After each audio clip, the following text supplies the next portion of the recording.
Bonjour à tous, épisode 3, je prépare mon trek, j'ai bien reçu, ça y est, le fameux sac de couchage qui est arrivé d'Espagne pour monter à Paris et qui va redescendre dans les Pyrénées, voilà, il va faire pas mal de bornes.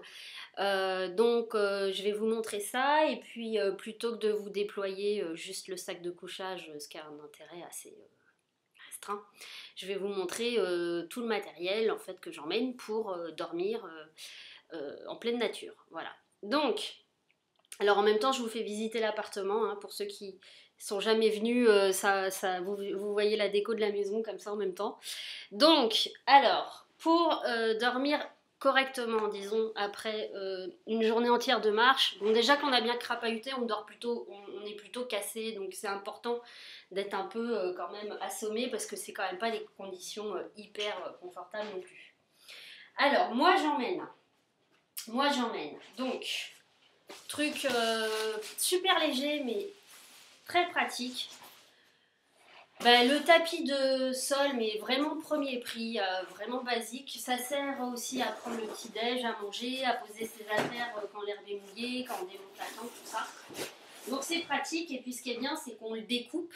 Donc moi je l'ai vraiment taillé, j'ai enlevé 10 cm sur le côté, je l'ai raccourci parce que je fais 1,59 m, donc c'est pas la peine de se charger pour rien. Là c'est le matelas gonflable. Hop, alors qui est bien compressé, il n'est pas sorti encore de l'année, voilà. Donc c'est un matelas auto-gonflant, donc il suffit de le déployer, d'ouvrir la valve et puis après on gonfle un petit peu puis ça rajoute quelques centimètres de moelleux, ce qui est bien appréciable. Moi je pars jamais sans mon coussin aussi, c'est pareil. Alors ça, ça fait partie, c'est comme la machine à café, hein, c'est du superflu mais on est bien content d'avoir un petit oreiller. Ça c'est le sac. Alors ça c'est mon premier sac en plume de ma vie. En plus de 10 ans de randonnée, donc c'est un événement. Je vais boire un verre ce soir à la santé de mon premier sac en plume. Voilà, je suis très contente. Enfin, je suis plutôt très contente. Je suis un tout petit peu déçue par, je dirais, certains détails de finition.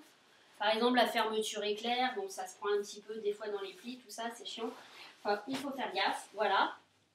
Et puis alors quand on est en température un peu inconfortable, un peu extrême, voilà, on se donne la peine de porter un drap de soie pour quelques grammes de plus. Et puis c'est vrai, normalement on a 1 ou 2 degrés de plus. Bon, c'est ce que disent les fabricants.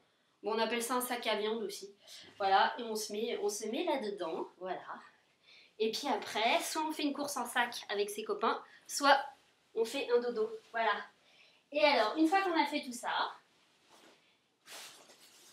on se met dans son sac, on met les boules qui moi il y a certains endroits je mets les boules qui. En Islande, comme il fait jamais nuit, j'avais le masque pour les yeux aussi. Et puis on essaye de dormir quoi, voilà. Alors c'est pas des nuits en continu forcément, mais on se repose comme on peut. Voilà, donc ça c'était l'épisode je prépare mon couchage. Et puis avant de se quitter, je vous montre cette petite curiosité là. C'est la première fois que je vois ça, je suis super contente. J'ai trouvé des dosettes de jus de citron. Voilà. Donc c'est des mini dosettes. Je vais l'utiliser ça avec les pastilles micro-pures parce que c'est un goût d'eau de javel dégueulasse et puis ça fera passer un peu le goût. Voilà. Et je vous dis à bientôt. La prochaine fois, je vous montrerai comment je prépare mon parcours avec les cartes boussoles, etc. Et puis on finira par je prépare mon sac et puis on verra après en fonction des questions aussi que vous me posez. Je remercie au fait les 2 abonnés qui sont abonnés à ma chaîne.